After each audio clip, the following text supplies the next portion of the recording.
आप जो है होम्योपैथी के प्रति आपका रुझान कैसे पैदा हुआ? ठीक है, पढ़ाई तो हर व्यक्ति करता है, एजुकेशन करता है, आपने भी डॉक्टर की डिग्री ली, लेकिन वास्तविक आपको लगा कि हाँ, आप होम्योपैथी को बढ़ाना चाहिए, ये ज्ञान कहाँ से प्राप्त हुआ, कैसे? मेरे घर में आयुर्वेद की फैक्ट्री भी है जिसमें दवाइयों का बनाने का जो संचालन है वो किया जाता है। अरे वाह, क्या बात। तो ये दो सिस्टम को मैंने थोड़ा अपने चाइल्डहुड में हमेशा अपने बचपन में अपनी प्रेरणा के रूप में देखा है।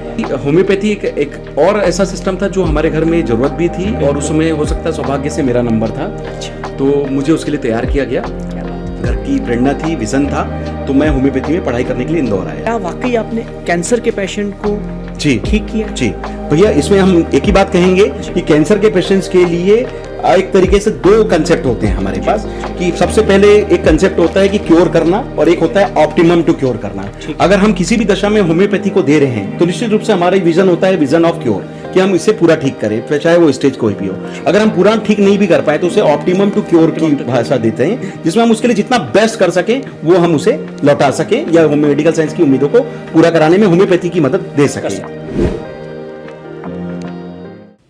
आज से 250 साल पहले डॉक्टर हनमेन ने एक पैथी को जन्म दिया और उसे नाम दिया होम्योपैथी। होम्योपैथी देश और दुनिया में खूब फैली, लेकिन बीच के अंतराल में होम्योपैथी का उपयोग कम होने लगा।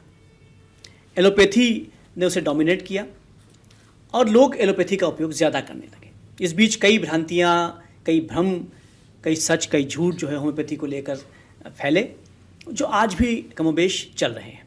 लेकिन इसी दरमियान कुछ ऐसे लोगों ने भी पदार्पण किया होम्योपैथी में, जिन्होंने ना सिर्फ एक डॉक्टर के रूप में काम किया, लेकिन होम्योपैथी को बढ़ाने के लिए भी एक बड़ा सहयोग दिया।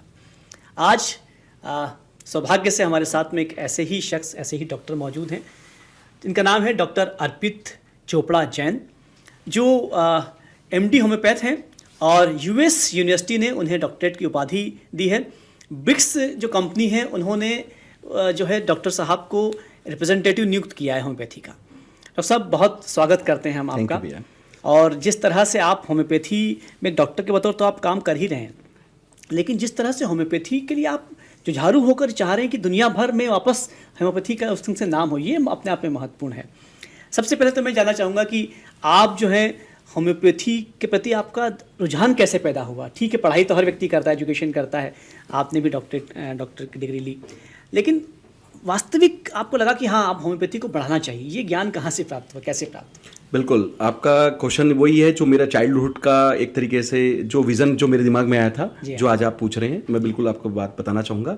दोस्तों, मैं अपने बारे में बताना चाहूँगा कि मैं डॉक्टर अर्पित चोपड़ा जैन, मैं 21 वर्षों से होम्योपैथी में इंदौर में आरोग्य super speciality modern homeopathy clinic के नाम से मेरी क्लिनिक है, मैं प्रैक्टिस कर रहा हूँ। अब चूंकि मेरे घर में 19 एलोपैथिक डॉक्टर्स हैं, अच्छा, तो मुझे थोड़ा सा घर में मेडिकल सिस्टम से जुड़ने का सौभाग्य शुरू से मिला। वो एलोपैथी हैं, पर वो एलोपैथी सिस्टम से जुड़े हुए थे। और मेरे घर में आयुर्वेद की फैक्ट्री भी है जिसमें दवाइयों का बनाने का जो संचालन है वो किया जाता है। क्या बात। तो ये दो सिस्टम को मैंने थोड़ा अपने चाइल्डहुड में हमेशा अपने बचपन में अपनी प्रेरणा के रूप में देखा है। क्या बात।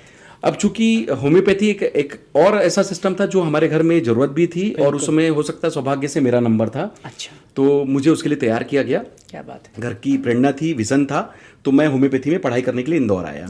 और हमेशा ये प्रेरणा रही है कि जिस तरीके से सभी सिस्टम अपना अच्छा काम करती है, एक्चुअली क्या होता है कि दुनिया में 90% बीमारियों पे अभी भी काम चल रहा है। उसके लिए सिस्टम की व्याख्या करना जरूरी नहीं है, आपको उस पर काम करने की जरूरत है। बिल्कुल सही है। चाहे वो एलोपैथी हो, होम्योपैथी हो, आयुर्वेद हो, यूनानी हो, सिद्धा हो, सब अपने अपने हिसाब से अच्छा करने की कोशिश करते हैं। मैंने भी तो ऐसे ही शुरू किया। बिल्कुल, वो खुद भी एलोपैथ थे जिन्होंने होम्योपैथी का ओरिजिन करने के लिए एक कुछ डिफरेंस किया था, कुछ नया सोचा था। तो ये जो सोच है जो हमेशा नई होनी चाहिए, ये मेरे परिवार में हमेशा से प्रेरणा मिली है कि आप जो भी करो अच्छा करो और उसको कुछ नए तरीके से करो ताकि लोगों को उसमें जो कमियां हैं वो हम पूरी कर सकें और मेडिकल सिस्टम की ज्यादा से ज्यादा हम अच्छा मदद कर सकें लोगों के लिए जो उनकी होप है। क्या बात है। तो चूंकि मैं होम्योपैथी में आया था, तो जब मैंने पढ़ाई की होम्योपैथी में, तो ऐसा जरूरी है कि जो 250 साल पुराना सिस्टम है, जब हम पढ़ते हैं तो निश्चित रूप से चूंकि 250 साल पुराना सिस्टम है तो कई चीजें ऐसी होती है जो लिमिटेशंस ऑफ होम्योपैथी में मानी जाती थी। जब हम अपने सीनियर से पूछते थे तो उन्होंने भी ये बताया कि ये ऐसा लिखा है और इस तरीके से ही प्रैक्टिस होती है और इतना ही लिखा है। तो नो डाउट उसमें कई बेसिक बीमारियों पर तो बात होती थी, पर जो बड़े केसेस होते थे जहां पर मेडिकल साइंस जूझ रहा है, एक तरीके से काफी उसमें इनोवेशन की संभावना है, वहां पर होम्योपैथी में काम करने करने की बहुत ज्यादा जरूरत थी। तो जब मेरे क्वेश्चंस आते थे कि इसमें किस तरीके से हम आगे काम करेंगे, जबकि स्टेज 4 के कैंसर के पेशेंट हो, किडनी फेलियर के स्टेज 5 के पेशेंट हो, ऑटोइम्यून बीमारियों के पेशेंट्स हो, बड़ी बड़ी सर्जरी बचाने की बात करें, और जिनकी लाइफ थ्रेटनिंग प्रॉब्लम है, इमरजेंसी केसेस हैं, हॉस्पिटलाइज कैटेगरी के पेशेंट्स हैं, कोमा में पेशेंट हैं, तो लाइफ टाइम जो दवा चलने वाली है, इस तरीके के पेशेंट्स के लिए हम होम्योपैथी में और अच्छा कैसे कर सकते हैं। तब जो उनका विजन था कि इसमें अभी बहुत काम करने की जरूरत है, और जो काम करते हैं उसको उसका रिस्पांस मिलता भी है, और कहीं ना कहीं उन लोगों की, मेरे सीनियर्स की प्रेरणा भी थी, और मुझ में एक अपने आप में एक जुनून भी है कि मैं अगर इस धरती पे आया हूं, अगर मुझे मेडिकल प्रोफेशन ईश्वर की दया से अगर मिला है और इस हाथ में अगर शिफा है, तो मुझे वो प्रयास करना चाहिए कि मैं हार ना मानूं और उस दिशा में काम करूं कि अगर मेरा सिस्टम होम्योपैथी है तो उसे भी मैं कुछ अलग तरीके से बात करूं, कुछ अलग तरीके से काम करूं उस पर, और कुछ ऐसी उन्नत तकनीकों का उपयोग कर कर, या मेरे अनुभव के आधार पर जो मैंने एक नया सिस्टम डेवलप करने का जो प्लान किया, जो होम्योपैथी को क्रिटिकल केसेस के लिए भी काम करने के लिए एक दिशा देता है, जिसमें हम बात कर सकते हैं सुपर स्पेशलिटी मॉडर्न होम्योपैथी के बारे में, जो मेरा कंसेप्ट है, वैज्ञानिक दृष्टिकोण के आधार पर कि एविडेंस बेस्ड सिस्टम बनाया कि साइंटिफिक, क्योंकि WHO की मान्यता के अनुसार या कोई भी मेडिकल बोर्ड के हिसाब से हमें हर चीज का डॉक्यूमेंटेशन करना पड़ता है। तो निश्चित रूप से पेशेंट के पहले की रिपोर्ट्स और उनके ठीक होने के बाद या रिस्पॉन्ड होने के बाद की रिपोर्ट्स, उनकी जो बीमारी की सीवियरिटी को हमें जो बताने की व्याख्या करनी है, और वो भी होम्योपैथी से, उसके लिए डॉक्यूमेंटेशन प्रोसेस बहुत ज्यादा जरूरी था। और जो होम्योपैथी में थोड़ा सा लैकिंग था कि डॉक्यूमेंटेशन की कमी थी, उसके कारण से जो आपका क्वेश्चन था कि बीच में एलोपैथी डिफाइंड थी, बहुत ज्यादा प्रेविलेंट थी, उसका रीजन ये कि एलोपैथी एक डिफाइंड सिस्टम है, वो हर चीज का डॉक्यूमेंटेशन करते हैं। तो होम्योपैथी में भी इस चीज की जरूरत थी, और निश्चित रूप से जब पेशेंट ठीक होता है, डॉक्यूमेंटेशन होता है, तो सच होता है, तो सच को आपको मानना भी पड़ता है और लोगों को बताने में आपको इजी भी होता है। इस तरीके से ये जो मेरा प्रयास था, जो 2004 में चालू हुआ, आज मैं कह सकता हूं कि मेरी 21 साल की मेहनत के बाद मैं ये vision of impossible to possible, जो एक मेरी बुक है, इसको मैं आपके चैनल के माध्यम से जरूर बताना चाहूंगा कि ये होम्योपैथी से दोस्तों मेरी बनाई हुई एक संरचना है, जिसमें हमारा प्रयास है कि हम vision to impossible to possible करने की कोशिश कर रहे हैं। Treatment for incurable diseases like cancer, kidney failures, coma, surgical category patients, autoimmune category patients, life style problem, life threatening diseases, जिनके लिए होम्योपैथी में बहुत ज्यादा पहले विकल्प नहीं थे। और निश्चित रूप से इस प्रकार से जो हमने काम किया है, करीब 3000 से जो आसपास के पेशेंट्स का डेटा और उनके फीडबैक हैं, वो हमने WHO, medical council of India, ICMR, और एक तरीके से जो CCRH है, NCH है, NIH है, या जो भी स्टेट काउंसिल के या होम्योपैथी के जो हमारे रेगुलेटरी अथॉरिटीज हैं, और जहां जहां वर्ल्ड वाइड जहां मैं जा सकता हूं, बता सकता हूं, क्योंकि मैं ब्रिक्स में होम्योपैथी रिप्रेजेंटेटिव के रूप में अभी काम कर रहा हूं। तो मेरी प्रयास ये होती है कि जो हम सुपर स्पेशलिटी होम्योपैथी का नया कंसेप्ट डॉक्यूमेंटेशन कर रहे हैं, इसको हम यूनिसेफ, यूनाइटेड नेशंस, और जहां जहां ग्लोबल यूनिवर्सिटी, मैं पिछली बार ऑक्सफोर्ड यूनिवर्सिटी में लंदन में मेरा एक सेमिनार था, जिसमें मैंने ये व्याख्यान दिया अपनी आरोग्य सुपर स्पेशलिटी होम्योपैथी के बारे में। इस तरीके से मुझे यूनाइटेड नेशंस में इनवाइट किया गया, जहां पर न्यूयॉर्क में जाकर हमने इस तरीके से जो इस सिस्टम के बारे में बताया। और इसके पहले मैं चूंकि ब्रिक्स में जुड़ा हूं, तो रशिया में जाकर भी हमने इस तरीके की जो अपनी बातें हैं कि इंडिया से हम जो जर्मनी की होम्योपैथी जो हमें इंपोर्ट होकर क्लासिकल होम्योपैथी के रूप में मिली थी, उसको हम सुपर स्पेशलिटी मॉडर्न होम्योपैथी के नाम से एक नई दिशा में ले जाकर भारत से एक एक्सपोर्टेड होम्योपैथी के रूप में लॉन्च करने की कोशिश कर रहे हैं, जिसमें कहीं ना कहीं रेगुलेटरी अथॉरिटीज का हमें आशीर्वाद चाहिए, और हमारी पूरी कोशिश है कि हमारा दिए हुए डेटा से कहीं ना कहीं न केवल होम्योपैथी का नाम आगे बढ़ेगा, बल्कि जो विजन था, जो बचपन में जो मेरे मन में डाला गया था, जो मेरे परिवार की प्रेरणा थी, मेरे माँ बाप की प्रेरणा थी, परिवार का साथ फिर मेरे सीनियर्स का जो आशीर्वाद मिला, और काम करने का जुनून था, और पेशेंट्स का जो प्यार था और सम्मान था और उम्मीदें थी, उसको पूरा करने के लिए आज ये 3000 पेशेंट का डेटा कहीं ना कहीं एक चमत्कार या वरदान के रूप में साबित हो रहा है, और देश का नाम भी आगे। डॉक्टर अर्पित चोपड़ा, ये जो 3000 मेडिसिन का आपने एक मेडिकल एक सिस्टम डॉक्यूमेंट तैयार किया है, हम चाहेंगे कि थोड़ा सा उसमें और विस्तृत हम बात करें कि किसी एक मेडिसिन, मान लीजिए हम किसी एक पेशेंट की बात, किसी एक बीमारी की बात करें, तो उसके लिए आपने क्या डॉक्यूमेंटेशन की है, ताकि समझ में आएगा कि आपने इस फिल्म से काम किया। जैसे ये मेरा चूंकि बुक का अपन बात ही उसी बात पे करें, तो समझ लीजिए हम इस पे बात करते हैं, तो इस पे लगभग हमने हर प्रकार के टॉपिक्स को कवर किया है। तो अगर हम टॉपिक्स के बारे में बात करें, तो समझ लीजिए ये हमने टेबल ऑफ कंटेंट्स पे हम जाते हैं, तो कैंसर के बारे में हम बात कर सकते हैं। तो स्टेज 4 के कैंसर के पेशेंट, जो ज्यादातर कई बार क्या होता है कि chemo chemo, radiation, surgery, immunotherapy या टारगेट थेरेपी करने के बावजूद भी कई बार होपलेस स्थिति में आते हैं, या उस समय उनके पास मेडिकल साइंस में बहुत ज्यादा उम्मीदें नहीं होती। तो ऐसे ही अवस्था में भी चूंकि होम्योपैथी का जो तरीका हमारा है वो एग्रेसिव ट्रीटमेंट होता है, तो जिस बीमारी का जैसा स्वरूप होता है उस हिसाब से हमें डॉक्यूमेंटेशन जो हमने दिया है उसके हिसाब से हमें पहले उसका डोज तय करना पड़ता है।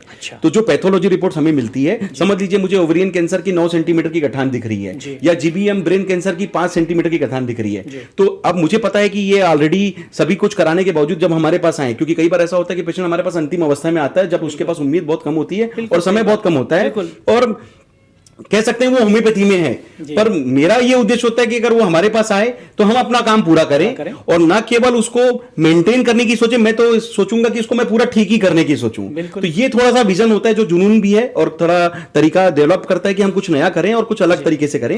तो हम उस तरीके के पेशेंट्स के लिए उसकी बॉडी रिस्पॉन्स के आधार पर, सीविरिटी, जो बीमारी के आधार पर, पैथोलॉजी की रिपोर्ट के आधार पर हम डोज तय करते हैं। और जो होम्योपैथी में 5 बूंद, 10 बूंद, 20 बूंद वाला हो सकता है बेसिक ट्रीटमेंट था जो 250 साल पहले लिखा था, जिसको आज के परिवेश में लॉ ऑफ मिनिमम पे अगर हम बात करें, जो होम्योपैथी में कहा जाता है कि मिनिमम डोज से किया जाए, पर इस चैनल के माध्यम से मेरा एक मैसेज है कि ये हो सकता है कि हमें जब पैथोलॉजिकल केसेस जिसमें लिमिटेशंस ऑफ होम्योपैथी लिखी हुई है, जिसमें ये कहा गया कि इसमें होम्योपैथी काम नहीं कर सकती या एक तरीके से लिमिटेशन है, तो वहां पर हमें सोच बदलने की जरूरत है। और मेरे जो होम्योपैथ भाई जो मुझे सुन रहे हैं उनके लिए भी ये जरूरी है कि जैसा उस बीमारी का परिवेश है उस हिसाब से हमें डोजेस की कैलकुलेशन करना पड़ेगा, जो लॉ ऑफ पोस्टोलॉजी भी हमें सिखाता है, समय के हिसाब से, आज के हिसाब से, और उस परिस्थिति जो पेशेंट इंडिविजुअलाइजेशन हम कर रहे हैं उस पर्टिकुलर पेशेंट के हिसाब से। तो हो सकता है कि उस 9 सेंटीमीटर के गठान के लिए हम 5 बूंद, 10 बूंद की जगह 120 बूंद पर जाएं, 240 बूंद पर जाएं, या उससे और ऊपर के लेवल के डोजेस पे हम जा सके, जो आपको डिसाइड करना है। और उस हिसाब से आप जब डोज बनाते हैं और उस बॉडी के रिस्पॉन्स को मेंटेन करते हुए आप बीमारी पर अटैकिंग थ्योरी पर, जब होम्योपैथी को सुपर स्पेशलिटी मॉडर्न होम्योपैथी जो हमारा कंसेप्ट है जिसमें फास्ट ट्रीटमेंट है, परहेज नहीं है, गर्म दवाई नहीं है, साइड इफेक्ट नहीं है और नेचुरल और एग्रेसिव ट्रीटमेंट है, तो इसका फायदा मिलता है पेशेंट्स को। और जो उम्मीदें वो हमसे करते हैं, जब हम उन्हें बताते हैं वापस फॉलो अप रिपोर्ट्स में कि पहले तो कह दिया गया था कि 1 या 2 महीने के बाद भी आपके लिए स्थिति कमजोर है, पर जब वो 2 महीना निकाल देता है और उसकी रिपोर्ट्स में जो अच्छा दिखने लग जाता है, फॉलो अप रिपोर्ट्स में एमआरआई, सीटी स्कैन में वो चीजें उससे लगती है कि ये तो बिना कीमो, बिना रेडिएशन, बिना सर्जरी, बिना इम्यूनोथेरेपी, बिना टारगेट थेरेपी, 5 काम हमने दवाइयों से घर रह के आराम से 5 काम घर पे रह के होम्योपैथी से करके रिपोर्ट्स में पुष्टि दी, तो उसका एक कॉन्फिडेंस गेन होता है और वो जैसे जैसे आगे बढ़ता है कहीं ना कहीं उसका रिस्पॉन्स और अच्छा होता जाता है। तो डॉक्टर साहब, क्या, माफी चाह रहा हूँ, लेकिन क्या ये सवाल यहाँ पर उठता है, जो लोग देख रहे हैं इस वक्त वो भी जानना चाहेंगे कि क्या वाकई आपने कैंसर के पेशेंट को ठीक किया है? जी भैया, इसमें हम एक ही बात कहेंगे कि कैंसर के पेशेंट्स के लिए एक तरीके से 2 कंसेप्ट होते हैं हमारे पास, कि सबसे पहले एक कंसेप्ट होता है कि क्योर करना और एक होता है ऑप्टिमम टू क्योर करना। अगर हम किसी भी दशा में होम्योपैथी को दे रहे हैं तो निश्चित रूप से हमारा विजन होता है विजन ऑफ क्योर, कि हम इससे पूरा ठीक करें, चाहे वो स्टेज कोई भी हो। अगर हम पूरा ठीक नहीं भी कर पाए तो उसे ऑप्टिमम टू क्योर की भाषा देते हैं, जिसमें हम उसके लिए जितना बेस्ट कर सकें वो हम उसे लौटा सकें या मेडिकल साइंस की उम्मीदों को पूरा कराने में होम्योपैथी की मदद दे सकें। अगर मैं इस चैनल के माध्यम से अगर इन पेशेंट्स के बारे में बात करूं तो इसमें काफी सारे पेशेंट्स के बारे में आप देख सकते हैं, जो मेरे यहाँ डॉक्यूमेंटेशन है, जो 3000 पेशेंट्स में से कुछ बेसिक डेटा हमने यहाँ पर इस बुक में ब्रीफ के साथ हमने दिया है कि कुछ आपको ब्रीफ हम बता सकें। जैसे ये पेशेंट है ओवेरियन कैंसर का, जिसका 9 सेंटीमीटर का गठान होम्योपैथी के ट्रीटमेंट से हमने बिना कीमो, बिना सर्जरी, रेडिएशन के गलाया और नेचुरल तरीके से इसको मेंटेन किया। और ये पेशेंट तो पहले और भी मतलब ये पहले से होम्योपैथी करके आई, वो सब करके होपलेस स्थिति में थी और वो कीमो वगैरह बर्दाश्त नहीं कर पा रही थी। तो ऐसे माहौल में जब हमने 5 काम, कीमो, रेडिएशन, सर्जरी, इम्यूनोथेरेपी और टारगेट थेरेपी, होम्योपैथी का उपयोग करके जो दिया, आज भी 2016 का ये केस 2026 में भी आज भी मंदसौर में आप इस पेशेंट से मिल सकते हैं और कहीं ना कहीं होम्योपैथी का जो फायदा इन्हें मिला है इनके बारे में जान सकते हैं। यानी ये धारणा जो थी कि जो क्रिटिकल डिसीज हैं, लाइक कैंसर हुआ या कुछ और बड़ी बीमारियां हुई, ट्यूमर हुआ, उसमें होम्योपैथी काम नहीं करती है, क्योंकि जो डोजेस थे वो कम थे, इसलिए इमरजेंसी केसेस में होम्योपैथी का विकल्प कम माना जाता था। लेकिन आप जो बता रहे हैं उससे ये तय हो गया है कि अब ऐसा नहीं है, ऐसा नहीं है। और इस सिस्टम को बदलने के लिए थोड़ा हमें अपना मॉडिफिकेशन करने की भी जरूरत है, कुछ कंसेप्ट चेंज करने की जरूरत है। जैसे मैंने बताया कि जैसा जरूरत वैसा पावर। अगर 5 सेंटीमीटर का गठान का केस है, जीबीएम कैंसर, जो कि एक दुनिया का बहुत ही वर्स्ट ब्रेन कैंसर माना जाता है, जिसमें हम इस पेशेंट के बारे में बात करें कि ये पेशेंट 2 बार ऑपरेट कराने के बाद जब तीसरी बार उसको वापस 5.5 सेंटीमीटर और 2.5 सेंटीमीटर के 3 गठाने जब उसे वापस एमआरआई स्कैन में जब जब पता चलता है तो 2 ऑपरेशन के बाद तीसरा ऑपरेशन का विकल्प बहुत कम होता है, क्योंकि ब्रेन खोलना हर बार आसान नहीं होता और उनको लगभग मना कर दिया जाता है। ऐसी स्थिति में जब होपलेस या जीवन के आपके पास 1 या 2 महीने ही बचे हैं, ऐसी स्थिति में किसी ने बना के या बताया है और पेशेंट हमारे पास आता है, तो निश्चित रूप से वो हमें ईश्वर की श्रेणी में रखता है कि आप हमारे लिए कुछ ऐसा करो जो आपकी शिफा से हमारे लिए कुछ अच्छा हो सके। उनकी उम्मीदें बहुत होती है, चैलेंजेस भी हैं, पर कोशिश हमारी होती है। मेरा भी ये कहना है कि एक डॉक्टर के रूप में हमें अपना बेस्ट प्रयास देना है, बाकी करने वाला ईश्वर है। अपने प्रयासों में कमी नहीं होना चाहिए और जुनून और नीति और नियत दोनों क्लियर रखकर हम काम करते हैं और कोशिश भी यही रहती है जिससे लोगों को फायदा मिले। और ये ईश्वर की सिफा है कि ये पेशेंट जो 2019 में 3 ब्रेन ट्यूमर लेकर जो तीसरी बार ना इलाज या ना उम्मीदें के दौर में थी, होम्योपैथी की मदद से पूरे ट्यूमर्स उसने डिसॉल्व किए। जीबीएम कैंसर में अगर ये बहुत अच्छा केस है जो हम मेडिकली बताते हैं कि 6वें साल में भी आज ये पेशेंट खड़ी है। तो कहीं ना कहीं जो 2-3 साल की प्रोग्नोसिस मैक्सिमम मानी जाती है, ऑपरेशन कराओ ना कराओ, चले आप कुछ भी कराएं, आपके लिए मेडिकल साइंस जीबीएम कैंसर में बहुत होपलेस होता है, क्योंकि बहुत तेजी से बढ़ने वाला गठान है। तो ऐसी गठानों को भी रोकना और डिसॉल्व करना एक तरीके से, और पेशेंट की इम्यूनिटी बढ़ाकर आप 6 साल के बाद भी अगर आप इसको मिल सकते हैं तो ये एक बड़ा अच्छा लगता है जब होम्योपैथी से हम किसी को जीवन देते हैं या एक तरीके से उसकी उम्मीदों को वापस पटरी पे लाते हैं। डॉक्टर चोपड़ा, जिस ऊर्जा के साथ में हम आपकी जो ऊर्जा महसूस कर रहे हैं, और एक वर्ड आप एक शब्द उपयोग कर रहे हैं, शिफा, ये आपको लगता है कि जो शिफा है ये आपके अंदर, आपने कहा कि 18 शायद लोग जो हैं आपके घर में 19 डॉक्टर्स हैं और वो सारे एलोपैथी हैं और आप होम्योपैथी थे जी, उन सबकी भी इच्छा थी कि आप होम्योपैथी में जाएं। ये शिफा जो है, क्या आपको लगता है कि पारिवारिक बिल्कुल शुरू से परिवार की प्रेरणा रही है कि जो भी बेस्ट कर रहे हैं, उनका विजन था कि जिस फील्ड में जाएंगे उसमें अच्छा करना है और नीति नियत क्लियर करके आप अपना काम करें, क्योंकि जिस सीट पे हम बैठते हैं निश्चित रूप से वो ईश्वर की दी हुई सीट है। मतलब एक डॉक्टर के रूप में हम भगवान नहीं है, लेकिन लोगों की नजरों में हम भगवान हैं। ईश्वर के बाद तो डॉक्टर ही। हाँ, तो चूंकि हम भगवान नहीं है, लेकिन हम भगवान की बनाई हुई दुनिया में इस काम से हम लोगों का जीवन बचा सकते हैं। और WHO का जो डेफिनेशन होता है कि हेल्थ का मतलब होता है फिजिकल, मेंटल और सोशल वेलबींग। मेरी क्लिनिक का नाम है आरोग्य super speciality modern homeopathic clinic. इसका मतलब आरोग्य का मतलब है हमें हेल्थ देना है, उसे स्वस्थ करना है, तो तीनों एंगल पे काम करना पड़ेगा। हम अगर कैंसर के पेशेंट हैं तो उन्हें फिजिकली उन्हें ठीक करने की कोशिश करें, और जब ये ठीक होंगे तो इनका मेंटल कॉन्फिडेंस आएगा।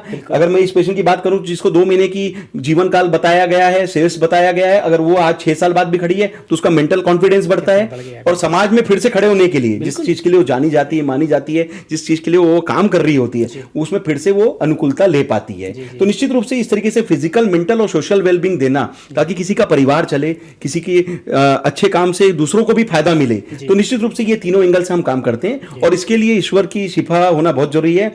और ये आशीर्वाद है परिवार का। हो सकता है कि इस जन्म में जाने से पहले मैं पूरी कोशिश करूंगा कि अपने हाथ से जितने बेस्ट कर सकूं वो डॉक्यूमेंटेशन में देने की कोशिश करूंगा, जिसका फायदा युगों युगों तक लोगों को मिलना चाहिए। यही डॉक्टर का मुझे लगता है एक भाव होता है, एक डॉक्टर का मतलब भी यही, क्योंकि जीवन एक ही है, पर प्रयास मेरा हमेशा रहे, ऐसे मेरी पूरी कोशिश रहे। क्या बात है डॉक्टर साहब, आपको क्या लगता है जो आप कर रहे हैं लगातार पिछले 21 साल से आप काम कर रहे हैं डॉक्टर के रूप में, आपको लगता है कि आपने होम्योपैथी में कई पेशेंट को तो ठीक किया ही है, लेकिन उन हजारों लाखों लोगों में भी होम्योपैथी के प्रति एक भाव पैदा किया है? ये महसूस कभी आपको हुआ है कि आप जो कर रहे हैं उससे ये एक और चीज़ें कि लोगों के अंदर जागरूकता पैदा हो रही है? बिल्कुल, जो मुझे भूमिका दी गई है वो मेरे मतलब मिट्टी से जिस जगह से मैं आया वहां से ही चूंकि मेरे मन में डाल दी गई थी। तो भूमिका का मतलब ये है कि हम जो भी काम करें उसको अच्छे से करें और लोगों को उसका फायदा मिले। तो चूंकि मैं खुद भी एक सामाजिक श्रेणी में एक डॉक्टर के रूप में काम करता हूं, लेकिन मैं कहीं ना कहीं मैं इंसान भी हूं, और मेरी नैतिक जवाबदारी है कि मैं जो अच्छा कर रहा हूं या लोगों को जो अच्छा हो सकता है उसके बारे में मैं बताऊं। और कुछ नया जब आता है तो कहीं ना कहीं उसके लिए थोड़ा मेहनत ज्यादा होती है, क्योंकि हम एक एडॉप्टेड सिस्टम पे जब काम करते हैं तो हमें सिर्फ उतना ही काम करना रहता है जितना हमें बताया जाता है।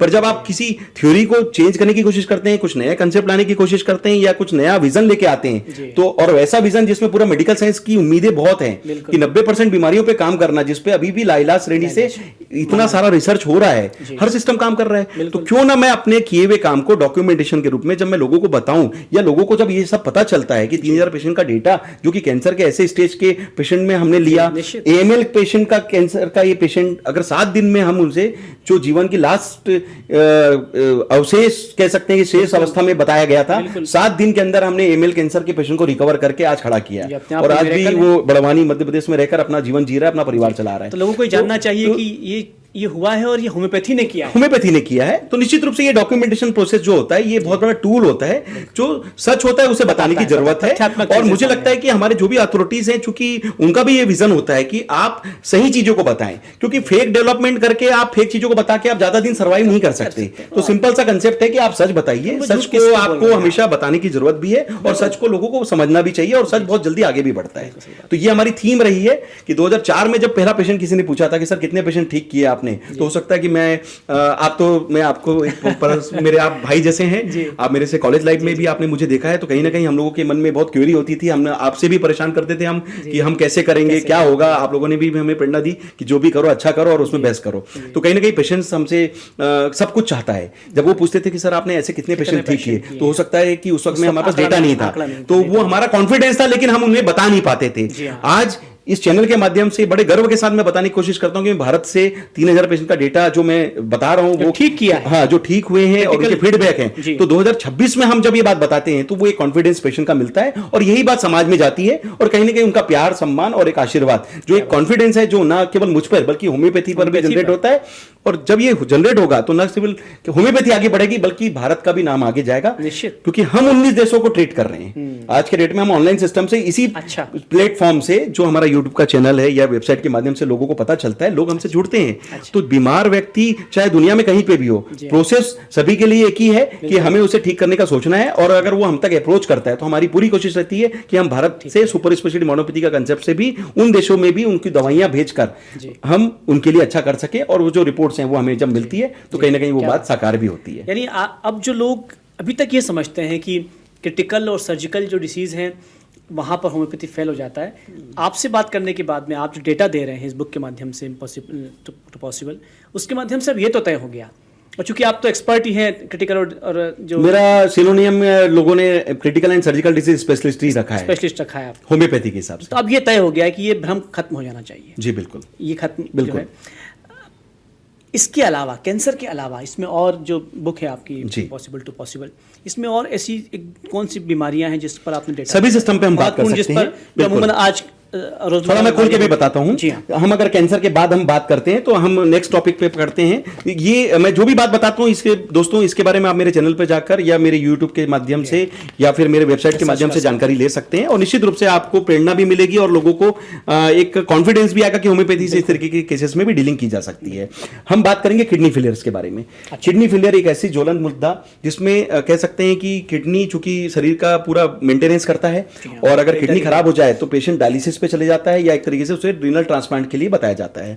पर मेरा इस वीडियो के माध्यम से एक मैसेज भी है कि ईश्वर ने हमें स्वस्थ शरीर दिया है, तो स्वस्थ किडनी अगर दी थी तो हमारी पूरी कोशिश पहले ये होनी चाहिए कि इस किडनी को हम बचाएं।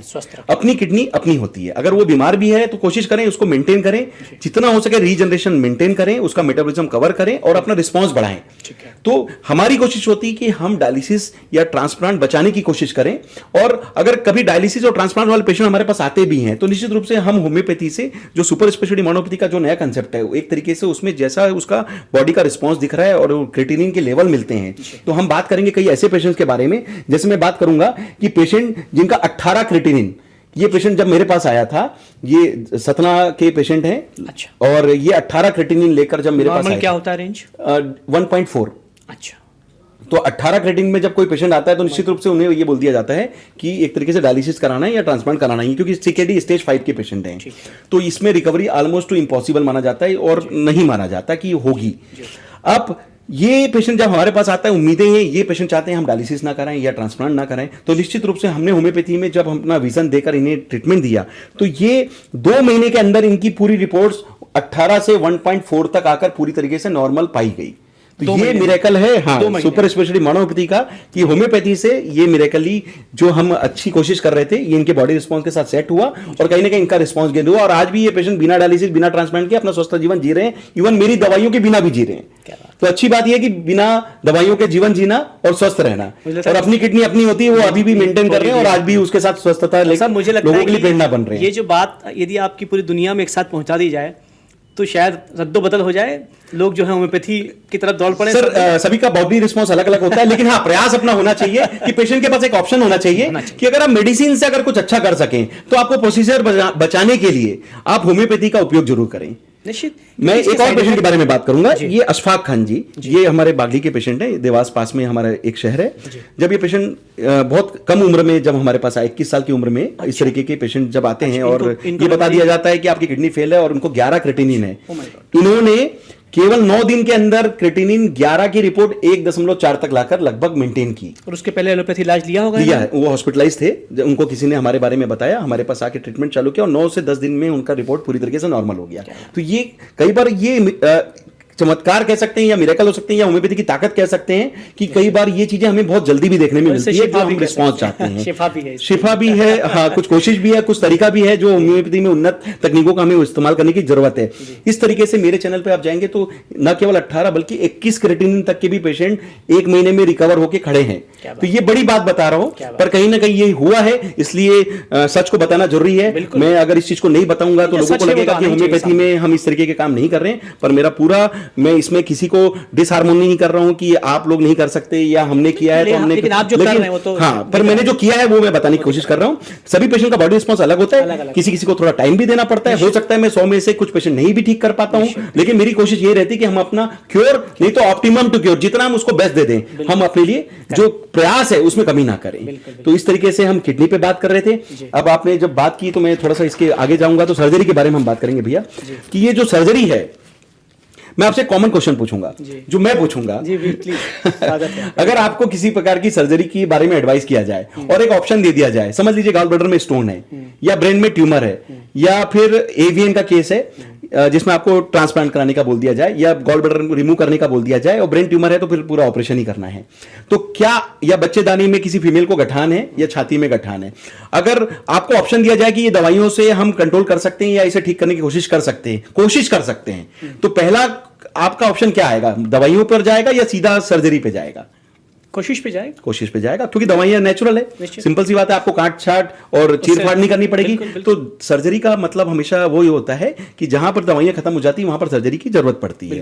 तो चूंकि अगर आपके पास समय है और अगर ठीक है, अगर थोड़ा सा आगे भी बढ़ गई है अवस्था, अगर हम डोज उस हिसाब से तय कर लें और हमारी प्रयास ऐसे होते हैं, तो मैं इस बारे में बात करूंगा। जैसे ब्रेन ट्यूमर, मेनिंजियोमा की गठान, जिन्होंने बिना सर्जरी, बिना काट चीर फाड़ के पूरी तरीके से होम्योपैथी से डिसॉल्व किया। अच्छा, तो ये सुपर स्पेशल होम्योपैथी का फायदा है, जिसमें कब का प्रकरण है सर? कब का हुआ था? केस कब हुआ था? ये केस है आज से 4 साल पहले का, 4 साल पहले, जिसमें ये पेशेंट आज भी खड़ी है और बिना किसी गठान के खड़ी है। तो मेनिंजियोमा का केस बिना सर्जरी के ठीक करना एक तरीके से बहुत चैलेंजिंग था, लेकिन चूंकि इसकी आंखें भी पूरी तरीके से नीचे आ चुकी थी, इसके जो ब्रेन ट्यूमर का जो प्रभाव है उन नसों पे पड़ रहा था जो ऑप्टिक नर्व को दबा रही थी, तो निश्चित रूप से उसके कारण आंखों में कंजेशन के कारण वो आंखें पूरी नीचे झुक चुकी थी। इस बारे में आप जब मेरे चैनल पे जाएंगे तो इसकी ने अपनी पूरी विस्तृत बात भी बताई है और चर्चा भी की है। तो ये पेशेंट हमने जब सर्जरी बचाई तो आज भी खड़ी है। तो कहीं ना कहीं बिना सर्जरी अगर आप ब्रेन ट्यूमर बचा लेते हैं या डिसॉल्व कर लेते हैं तो ये बहुत बड़ी बात मानी जा सकती है, जो कि होम्योपैथी के हित में हम बता सकते हैं। इस तरीके से छाती में गठान, अगर किसी महिला को, या बच्चेदानी में गठान, अगर किसी महिला के साथ अगर इस तरीके की कोई बातें आती है तो निश्चित रूप से उनका एक कॉन्फिडेंस होता है, जो कई बार कहता है कि कह दिया जाता है कि आपको ऑपरेट कराना पड़ेगा। या फिर कम उम्र में बच्चों को 16 साल 19 साल में मैंने ओवेरियन सिस्ट के केसेस देखे हैं जिनको बोल दिया जाता है कि ओवरी को भी ऑपरेट करना पड़ेगा। अभी तो उनका जीवन चालू भी नहीं हुआ, उसके पहले ही कई बार ऑपरेशन की मजबूरी आ जाती है।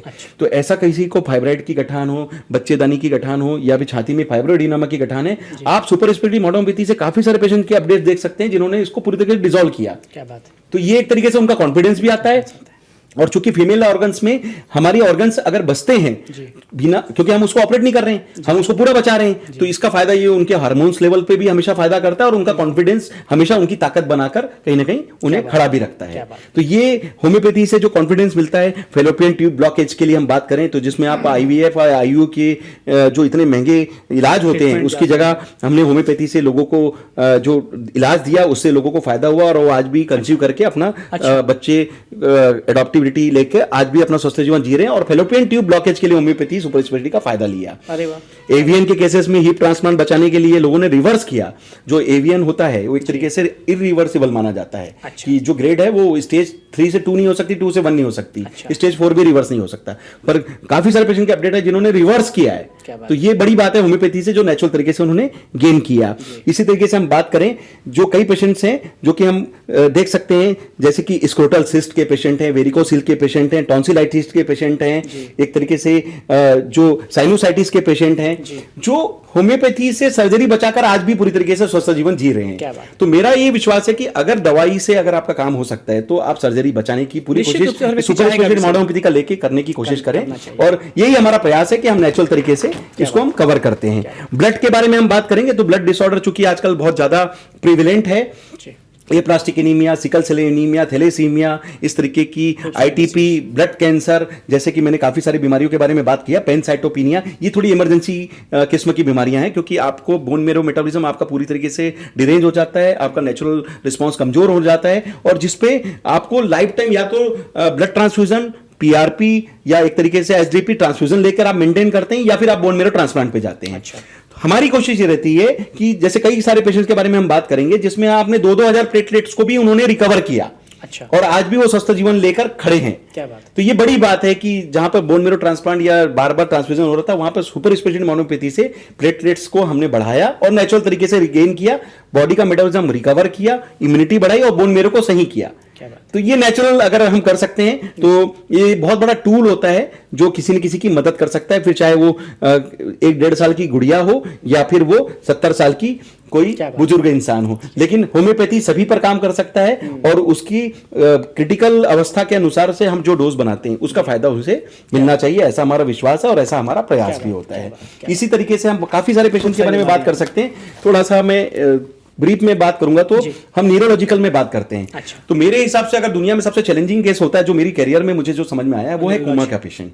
अच्छा। अगर पेशेंट वेंटिलेटर पे है, एक तरीके से बहुत कम चांसेस होते हैं हाँ, कि उनके वो पास recover चांस ये, करेंगे। जैसे हम इस पेशेंट के बारे में बात करें, ऐसे काफी सारे पेशेंट मेरे अपडेट चैनल पे भी हैं। जब हम वेंटिलेटर के पेशेंट के बारे में बात करते हैं तो जब पेशेंट वेंटिलेटर पे है तो पेशेंट तो खुद नहीं आ सकता, किसी रिलेटिव ने अगर हमसे कांटेक्ट किया और हमने फिर उनकी दवाइयों के लिए जो प्लान दिया, तो हमारा नियम होता है कि चूंकि आप हॉस्पिटल में जाकर दवाई दे रहे हैं तो पहले आप कंसेंट दीजिए, हॉस्पिटल को बताइए, आप कंसेंट दीजिए जो कि एक स्टैंडर्ड मेडिकल प्रोटोकॉल होता है, और बताकर आप नाक की नली जो आरटी फीडिंग बोलते हैं उस नली से, ये भी एक तरीका है हमारा दवाई देने का। अच्छा। कि जब दवा इस नली से हम खाना दे सकते हैं, फीडिंग दे सकते हैं, तो इससे हमारी दवा चले जाए, और किसी भी तरीके से वो पेशेंट जब वो दवा उस नली के माध्यम से अंदर ले पाता है, और जो हमारे प्रिस्क्राइब्ड फॉर्मुलेशन को हम जो देते हैं, निश्चित रूप से उससे नर्वस पैरासिम्पैथिक सिस्टम पर जो ताकत आती है, जो अंदर से उसकी खुद की रिकवरी है। तो ऐसे काफी सारे पेशेंट के बारे में आप देख सकते हैं जिन्होंने वेंटिलेटर से बाहर आकर अपना दूसरा जीवन प्राप्त किया। तो निश्चित रूप से वो तो इस दुनिया में नहीं थे, ऐसा मान लिया गया था, लेकिन वो जब वापस आते हैं तो उनका जो प्यार है, सम्मान है, वो बिल्कुल एक आत्मीयता और एक ईश्वर का जो दी हुई शिफा है। कहीं ना कहीं हमें भी लगता है कि शायद उनके लिए जो अच्छा हो सका, ईश्वर ने कहीं ना कहीं हमें इतनी क्षमता दी कि हमने उनके लिए किया और उनको कहीं ना कहीं उसका फायदा मिल सका। इसी तरीके से फार डिसीज एक ऐसा डिसीज जिसमें कह सकते हैं कि कैल्सिफिकेशन ब्रेन के कारण पेशेंट काफी हेल्पलेस स्थिति में रहते हैं, वेंटिलेटर वाली स्थिति आती है।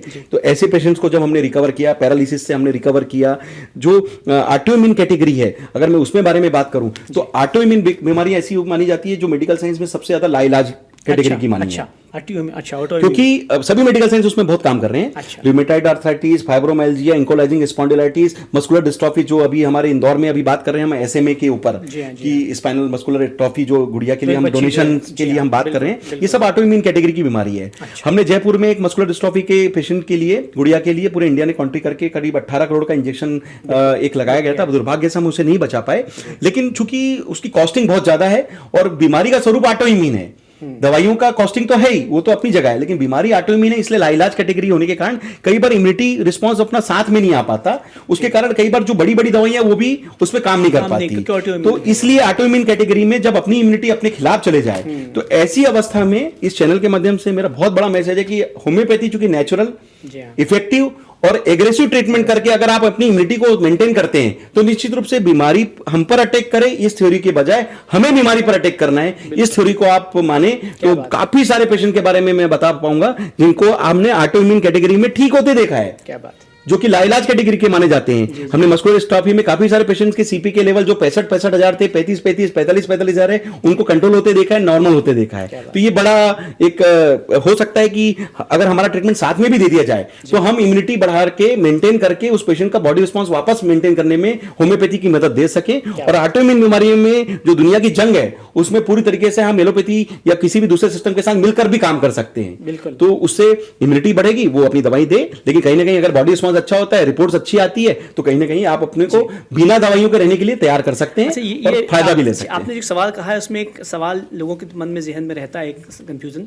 कि वो एलोपैथी ले रहे हैं, जी जी जी, क्या साथ में होम्योपैथी ले सकते हैं? बिल्कुल ले सकते हैं भैया। अच्छा। उसका कारण क्या है कि ज्यादातर हमारे पास जो पेशेंट आते हैं वो क्रिटिकल स्टेज पे होते हैं, बिल्कुल। तो पैथोलॉजिकल चेंजेस सेटल हो नहीं चुके पाते, होते हाँ, हैं, बिल्कुल। तो चूंकि वो ऑलरेडी वो किसी न किसी ट्रीटमेंट पे होते हैं। जी हाँ। अब एग्जिस्टिंग ट्रीटमेंट, मैं इतना एग्रेसिव ट्रीटमेंट करने के बावजूद भी ये राय देता हूं कि जो एग्जिस्टिंग ट्रीटमेंट एकदम से आप कम नहीं कर सकते। हाँ, बिल्कुल। आप पहले बैकअप लीजिए, अपना बॉडी रिस्पॉन्स बढ़ाइए, इम्यूनिटी बढ़ाइए, रिपोर्ट्स में अगर वो बात दिखेगी तो वो भी तो कम आप करेंगे, कम करेंगे, सही। निश्चित रूप से एलोपैथी के डॉक्टर्स भी उसको कम कर पाएंगे, बिल्कुल सही क्योंकि बात। आपकी रिपोर्ट्स अच्छी आएगी तो उन्हें भी लगेगा कि उन्होंने ऊपर से काम किया, हमने अंदर से ठीक किया, सही है। और कहीं ना कहीं मेडिकल साइंस जीत रहा है। बिल्कुल सही बात। तो इसमें कोई दिक्कत नहीं है कि मेडिसिन पेशेंट ठीक हो रहा है या ठीक होने की स्थिति में आ रहा है, तो जो बेस्ट हो सकता है करना चाहिए, और जैसे जैसे आपका रिस्पांस और क्योर होता है तो निश्चित रूप से आप दवाइयां पूरी तरीके से बंद करने की श्रेणी में आ सकते सही हैं। बात। ऐसे ही हम कुछ बात करते हैं मस्कुलर डिस्ट्रॉफी के बाद। जी। कई पेशेंट ऐसे होते हैं जो फाइब्रोमाइल्जिया के लिए एएनए पॉजिटिव माने जाते हैं, जिसमें लिखा जाता है एएनए कभी रिवर्स नहीं हो सकता। रिमेटॉइड आर्थराइटिस में ये माना जाता है कि आरए कभी रिवर्स नहीं हो सकता।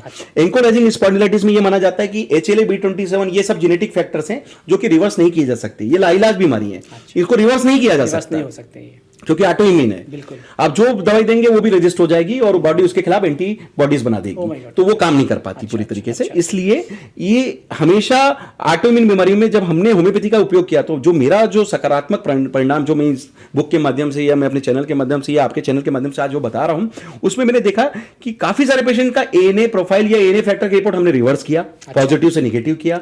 HLA-B27 जो एंकोलाइजिंग स्पॉन्डिलाइटिस में पॉजिटिव था वो हमने रिवर्स करके निगेटिव प्राप्त किया। इसी तरीके से आरए फैक्टर जो गठिया की बीमारी है जिसमें कहा जाता है रिवर्स नहीं हो सकता, वो हमने काफी सारे पेशेंट्स को रिवर्स किया। जी, जी, जी। तो ये एक तरीके से ताकत है होम्योपैथी का कि नेचुरल तरीके से आपकी इम्यूनिटी को नेचुरल तरीके से गेन करा जाए और आपके ही रिस्पॉन्स को वापस दे दिया जाए, ताकि आप जीवन भर दवाइयों पर ना जाए और डिपेंडेंसी पे ना जाए। तो उसका फायदा आपको कहीं ना कहीं होम्योपैथी से मिलता है। बिल्कुल। आपकी ये बुक इतना तो तय करती है कि हर व्यक्ति को ये बुक पढ़ना चाहिए, समझना चाहिए, ताकि उसकी होम्योपैथी के प्रति आस्था पैदा हो सके, उसको पता लग सके कि ऐसा हुआ है, क्योंकि आपने जैसे मॉडलिंग बताया, सबके नाम सहित बताया है आपने। जी डॉक्टर साहब, इसको अगर हम संक्षिप्त में और बात हम करें तो इन डेटा के अलावा इसमें और क्या खास बात है? इसमें यह है कि ये तो हमने बात की क्रिटिकल पेशेंट्स के बारे में, वैसे हर सिस्टम के बारे में अगर हम बात करें तो चूंकि इस बुक में आप जाते हैं या फिर मेरे चैनल के माध्यम से देखते हैं तो निश्चित रूप से एक कॉन्फिडेंस आता है कि आपको काफी सारे सिस्टम ऐसे हैं जिसपे हमें काम करने की जरूरत थी, और होम्योपैथी से जो काम हुआ है उससे आपको प्रेरणा मिलती है कि अगर हम बात करें कि हार्ट डिसीज में, तो मेरा कहना है कई बार पेशेंट किसी कारण से बाईपास सर्जरी या किसी प्रकार की एंजियोप्लास्टी पे नहीं जा सकता, एज का फैक्टर हो या एक तरीके से हो सकता है कि सीवियरिटी ज्यादा हो, पेशेंट की बॉडी रिस्पॉन्स अच्छा ना हो, इजेक्शन फ्रिक्शन कम हो, तो पंपिंग कैपेसिटी बढ़ाने के लिए भी होम्योपैथी 15% से 55% तक हमारे पास जो केसेस, जो हमारे पास डेटा है वो कहीं ना कहीं एक तरीके से होम्योपैथी से जो अच्छा हुआ है उस पेशेंट्स के लिए, जो बाईपास बचाया गया है, एंजियोप्लास्टी बचाई गई है। आप काफी सारे पेशेंट के बारे में देख सकते हैं जो आपके लिए एक तरीके से बैकअप है कि किसी सिस्टम में अगर आपको कुछ अच्छा नहीं मिल रहा है तो आप कहीं ना कहीं सुपर स्पेशलिटी होम्योपैथी का बैकअप जरूर लीजिए, चाहे वो अंतिम अवस्था में ही सही, पर जरूर लीजिए। स्किन डिसीज में होम्योपैथी चूंकि बहुत प्रिविलेंट है, और मैं भी यही बोलूंगा कि स्किन डिसीज में आप दबाने की बजाय उसको ठीक कीजिए, ताकि जीवन भर आप उसको, स्किन में सोराइसिस, एक्जिमा में लोग 50-50 साल की कहानी लेके आते हैं कि सर ये ठीक नहीं होता, क्योंकि वो भी ऑटो इम्यून कैटेगरी की बीमारी है। तो मेरा ये मैसेज है कि आप बजाय दबाने के उस चीज को ठीक करें, जो भी बॉडी का रिस्पांस है उसको नेचुरल तरीके से ठीक करें, ताकि आपको जीवन भर दवाइयों की डिपेंडेंसी का सामना ना करना पड़े। इसी तरीके से बात करेंगे फीमेल रिलेटेड डिसीज में, तो मैंने आपको बताया कि काफी सारे ऑपरेशन हमने जो बचाए उससे आपका कॉन्फिडेंस भी गेन होता है, और निश्चित रूप से कुछ लाइफस्टाइल प्रॉब्लम जैसे गैस्ट्रिक प्रॉब्लम, एलर्जी प्रॉब्लम, एक तरीके से एक्यूट डिसीज, ये कुछ ऐसी प्रॉब्लम है जो कि लाइफ स्टाइल के साथ चलती है कि आदमी खाना चाहता है पर एलर्जी के कारण कई बार खा नहीं पाता है। बिल्कुल। आप खा रहे हैं तो आपके बाजू वाला सोच रहा है कि क्या खाऊं क्या नहीं खाऊं, क्योंकि आप भी कई चीजों को लिमिट्स करने लग जाते हैं। तो मेरा ऐसा सोचना है कि जीवन हमें जीना है, काटना नहीं है, काटना नहीं है, और आपको बचना नहीं है, ठीक होने का प्रयास करना है। बहुत अच्छी बात कह रहे हैं आप बच के तो 50 साल भी निकाल सकते हैं। ये ट्रेंड बन गया है कि ये नहीं खाता हूं, ये हाँ, क्योंकि एलर्जिक है। तो मैं कहता हूं कि जो बाजू वाला खा रहा है वो कैसे खा रहा है, क्योंकि उसका रिस्पॉन्स अच्छा है। तो आप बचने के लिए जो लाइफ टाइम जो दवाइयां खाते हैं या एक तरीके से मेंटेन करने के लिए आप बचाव कर रहे हैं, और फिर भी आप मैनेज कर रहे हैं, बस किसी तरीके से निकाल रहे हैं। तो मेरा थोड़ा सा सजेशन ऐसा है कि आप अपना रिस्पांस बढ़ाइए, आप अपनी एलर्जी पूरी तरीके से अंदर से ठीक कीजिए, जड़ से खत्म करिए, और निश्चित रूप से होम्योपैथी इसमें बहुत अच्छा काम करती है। इवन क्लासिकल होम्योपैथी भी बहुत अच्छा काम करती है। एलर्जी के लिए तो कहा गया है कि होम्योपैथी तो बहुत अच्छा काम करती है, क्लासिकल होम्योपैथी भी बहुत अच्छा काम करती है। बट ये चूंकि सुपर स्पेशलिस्ट मॉडर्न होम्योपैथी मेरा एक एग्रेसिव ट्रीटमेंट है, हम कोशिश करते हैं कि किसी के साल बचाएं, जो आपका समय है या उम्मीदें हैं वो हम जल्दी पूरा करने की कोशिश करते हैं, इसलिए हम डोज थोड़ा एग्रेसिव करके जल्दी रिकवरी करने की कोशिश करते हैं। इसी तरीके से इनफर्टिलिटी केसेस में होम्योपैथी बहुत अच्छा काम कर रही है, जो आपका ओलिगोस्पर्मिया या एक तरीके से इंपोटेंसी के जो पेशेंट्स होते हैं जिनमें होम्योपैथी बहुत अच्छा रिकवरी देती है। आपको फैलोपियन ट्यूब ब्लॉकेज, पीसीओडी या इस तरीके की बीमारियों के लिए, हार्मोनल चेंजेस के लिए होम्योपैथी बहुत अच्छा काम कर रही है। वेस्कुलर डिसीज में आप सर्जरी बचाने के लिए होम्योपैथी का उपयोग कर सकते हैं। वेरिकोस वेन, वेरिकोस अल्सर में काफी सारे पेशेंट हैं जिन्होंने होम्योपैथी से नेचुरल तरीके से मेंटेनेंस लिया। एक्यूट डिसीज जो सर्दी, खांसी, बुखार, एलर्जी, जो एक तरीके से टाइफाइड, मलेरिया, डेंगू, ये जो एक्यूट डिसीज होती हैं, टॉन्सिलाइटिस, इसमें भी आप होम्योपैथी को क्विक तरीके से यूज करके आप डोज बढ़ाकर एग्रेसिव ट्रीटमेंट लेकर जल्दी रिकवरी कर सकते हैं। स्पाइन के केसेस में जिसमें आपको कमर के रिलेटेड प्रॉब्लम होती है, जिसमें एक तरीके से कह सकते हो कि आपको कई बार सर्जरी भी बता दी जाती है, या हमारा मेरुदंड जो होता है, रीढ़ की हड्डी जो कहते हैं पूरा शरीर का बैकअप है, अगर वो कमजोर हो जाता है तो हमारी कई बार कार्य प्रणाली भी डिस्टर्ब होती है। तो मेरी कोशिश ये होती है कि हम सर्जरी बचाएं और बिना स्पाइनल कॉर्ड को छेड़े एक तरीके से नेचुरल कंजेशन को क्लियर करके सर्कुलेशन बढ़ाएं और होम्योपैथी से रिकवरी दें, जिसमें काफी सारे पेशेंट का आधार आप मेरे चैनल पर जाकर देख पाते हैं। तो इस तरीके से यूरोलॉजिकल केसेस में जिसमें प्रोस्टेट की प्रॉब्लम है, सिस्टाइटिस की प्रॉब्लम है, काफी सारे इस तरीके के पेशेंट्स आते हैं जो ऑपरेशन की स्थिति में चले जाते हैं। तो मेरी कोशिश ये रहती है कि हम होम्योपैथी से उनको एग्रेसिव ट्रीटमेंट देकर प्रोस्टेट कंट्रोल करें और नेचुरल तरीके से अपनी चीज को बिना काटे पीटे या चीर फाड़ के हम उसको सर्जरी बचाने के लिए कोशिश करें। तो अगर मैं ओवरऑल अगर इस पूरे बुक के बारे में समझाने के लिए एक लाइन में अगर मैं बात करूंगा, तो जो हमारा विजन है वो है vision of impossible to possible, जो मेरी थीम है, और उसके पीछे बस एक ही उद्देश्य है कि कुछ भी हमारी ओर से ऐसा ना रहे जो हम ना बताएं। तो मेरी पूरी कोशिश है कि हम विजन जो हमारा है कि किसी भी चीज को हम जड़ से ठीक करने की कोशिश करें, इजी ट्रीटमेंट दें जिसमें हम परहेज ना दें, सेफ ट्रीटमेंट दें जिसमें केमिकल साइड इफेक्ट्स ना हो, फास्ट ट्रीटमेंट दें जो कि सोने पे सुहागा जैसा काम होना चाहिए कि होम्योपैथी सेफ है और फास्ट भी है। जो पहले स्लो जो तमगा हमारे पर जो लगाया जाता था, या अभी हो सकता है आपका नेक्स्ट क्वेश्चन फिर से आ जाए कि तो मैं उसके बारे में बात करूंगा कि होम्योपैथी में जैसा जरूरत वैसा पावर करके आप फास्ट करने के लिए सोच सकते हैं। और कॉस्ट इफेक्टिव ट्रीटमेंट, उसका रीजन ये कि अगर किसी पेशेंट को 3 या 4 प्रकार की बीमारी है, तो ये 4-5 प्रकार की बीमारियों को अगर आप 5 डॉक्टर्स को ट्रीट करवाते हैं तो निश्चित रूप से 5 की दवाई खानी है, आपका कॉस्ट भी जाता है और निश्चित रूप से केमिकल साइड इफेक्ट भी होने के चांसेस होते हैं। और अगर हम कोशिश करते हैं पेशेंट को एज ए होल अगर ट्रीट करें, तो हो सकता है कि हम 4-5 को मिलाकर आपके लिए कॉमन किट बनाएं और उसके हिसाब से होम्योपैथी सुपर स्पेशलिटी मोनोपैथी कंसेप्ट से आपको, हाँ, इसमें एक विजन ये भी है कि आपकी कॉस्ट बचाएं और इन सबका ट्रीटमेंट एक साथ इसी सिस्टम से करें। हो सकता है कि अगर एग्जिस्टिंग ट्रीटमेंट है तो हम आपको पहले बैकअप देंगे, स्टेप बाय स्टेप जैसे जैसे आपकी रिकवरी जिस जिस सिस्टम पे दिखेगी आप उसकी स्टेप बाय स्टेप दवाइयों को, डोजेस को आप मॉडिफाई करवा पाएंगे। तो एक पेशेंट को एक पूरा कंप्लीट ट्रीटमेंट मिलना चाहिए जिसमें उसके पास इजी परमानेंट होने का एक ऑप्शन हो बीमारियों के हिसाब से, इजी, सेफ और फास्ट और कॉस्ट इफेक्टिव अप्रोच जो उसे होम्योपैथी से मिल सके। एक बहुत सामान्य सवाल जो है जहन में आया है कि हालांकि सवाल पहले होना चाहिए था कि एलोपैथी में जब आप जाते हैं तो वो आपकी रिपोर्ट्स करवाते हैं, जांचें करवाते हैं। होम्योपैथी कैसे काम करता है? मान लीजिए एक पेशेंट आपके पास में आया है, तो आप उसके स्टडी को कैसे करते हैं कि बीमारी कैसी कब से है, क्या है? जो क्लासिकल होम्योपैथी है उसमें हम जो मेंटल अप्रोच ज्यादा लेते हैं। अच्छा। और होम्योपैथी के बारे में यह है कि ये बहुत बड़ा सागर है जी, मतलब इसमें आप जितना ज्यादा अंदर जाएंगे आपको नए नए हीरे और मिलेंगे। अच्छा। मतलब ये इतना ज्यादा वास्ट है कि आज तक पूरी तरीके से कोई भी डिफाइन नहीं कर सकता कि होम्योपैथी कितना विस्तृत है, क्योंकि इसमें जिस एंगल से आप ट्रीट करेंगे आपको कहीं ना कहीं फायदा दिखेगा। अच्छा। क्योंकि मेरा एंगल पैथोलॉजी, पैथोजेनेसिस क्राइटेरिया के आधार पर तय होता है। अच्छा। तो मैं जिस पेशेंट्स की बात करता हूं मैं एकदम साइंटिफिक एविडेंस बेस्ड सिस्टम को लॉन्च करने की कोशिश करता हूं। अच्छा। कि आपकी बीमारी क्या है, आपकी इसके बारे में कितने सालों से सिविरिटी है, आपने क्या रिपोर्ट्स कराई है, किस रिपोर्ट के आधार पर आपका क्या डायग्नोसिस हुआ है, जैसा कि जस्ट लाइक एलोपैथिक सिस्टम जो उसको डिफाइन करवाते हैं। जी बिल्कुल। और ये 3000 पेशेंट का जो डेटा है उसका सबसे बड़ा टूल ही यही है कि सभी पेशेंट का प्री और पोस्ट ट्रीटमेंट हमारे जो दिया हुआ है। तो कहीं ना कहीं ये हमें भी बताने की जरूरत है कि जब हमने ठीक किया तो उसका डेटा चेंज हुआ। और निश्चित रूप से ये जब MRI, CT और ब्लड रिपोर्ट्स और जो स्कैन होते हैं उसमें पुष्टि होती है। तो ये जो डेटा है फिर वो सिर्फ मैं नहीं बोल रहा होता हूँ, एक तरीके से वो होम्योपैथी की पूरी ताकत बोलती है। तो कहीं ना कहीं WHO और ये जो मेडिकल प्लेटफॉर्म है उसमें हमारी कोशिश यही है कि इस डेटा को जो दे रहे हैं, जो हमने पिछले 6 महीने में मुहिम चलाई कि सभी जगह सबमिशन दिया है और कोशिश है। ये सवाल मैं जरूर पूछना चाहूँगा आपसे कि चूंकि आप देश भर में शायद पहले ही डॉक्टर जी। हैं जिन्होंने ये प्रयास किया है कि WHO और बाकी जो संस्थान हैं वहाँ पर आपने डेटा भेजा है और कहा है कि होम्योपैथी पर विचार किया जाए, इसे भी शामिल किया जाए। कहाँ कहाँ डेटा भेजा है उसके विचार? अभी जो स्टैंडर्ड ट्रीटमेंट है उसमें होम्योपैथी का अलाइड सिस्टम अल्टरनेटिव सिस्टम के नाम से जाना जाता है। जी। तो मेरा ये कोशिश है कि होम्योपैथी को हम सुपर स्पेशलिटी कंसेप्ट में अगर यूज करें तो निश्चित रूप से ये पूरा ग्लोबली एक पूरी दुनिया के लिए बहुत बड़ा विकल्प है। क्योंकि अगर मैं बात करूं WHO के हिसाब से या दुनिया के हिसाब से तो होम्योपैथी अभी सेकंड लार्जेस्ट सिस्टम है जो कि दुनिया में सबसे ज्यादा प्रचलित है। लेकिन चूंकि क्लासिकल होम्योपैथी वही जैसे मैंने बताया कि 250 साल पुराना सिस्टम है, एडॉप्टिबिलिटी के हिसाब से बहुत सारे बेसिक केसेस में ही बस काम कर रहा है। अगर क्रिटिकल और सर्जिकल केसेस या कॉम्प्लिकेटेड इमरजेंसी केसेस में होम्योपैथी को सुपर स्पेशलिटी कंसेप्ट पे जिस तरीके से हमारी अवधारणा है या प्रयास है, अगर इसको WHO सुने, समझे और इस पे हमें समर्थन दे तो निश्चित रूप से इस पेशेंट के डेटा से अगर किसी भी प्लेटफॉर्म से अगर वो होम्योपैथी को बढ़ाए तो निश्चित रूप से ये सिर्फ हमारा प्रयास मेरे तक ना रहे, ऐसी मेरी सोच है। और मैं मेडिकल प्लेटफॉर्म में और सभी अथॉरिटीज से ये बहुत निवेदन करता हूं कि ये बहुत ही मेहनत से किया हुआ काम है और निश्चित रूप से ये मेरे 21 साल का अनुभव और उन्नत तकनीकों का जो हमने परिणाम जब सबमिट किया है तो निश्चित रूप से इसका हमें आशीर्वाद मिलना चाहिए और इस विधा को उन्हें जो चाहिए वो हम देने के लिए तैयार हैं और निश्चित रूप से इसको आगे बढ़ाएं और लोगों के लिए ग्लोबली, क्योंकि दुनिया में आप कितने ट्रांसप्लांट हो रहे हैं, आप देखिए कितने महंगे खर्चे होते हैं, कितनी सर्जरी ऐसे भी हम बचाने की सोच सकते हैं। तो निश्चित रूप से ऐसे केसेस में ऑटोइम्यून में जिसमें पूरी दुनिया इतनी रिसर्च कर रही है, इतनी अरबों खरबों रुपए की फंडिंग होती है, तो निश्चित रूप से 18 करोड़ का इंजेक्शन हो सकता है कि हर किसी की बस की बात नहीं हो मस्कुलर डिस्ट्रॉफी में।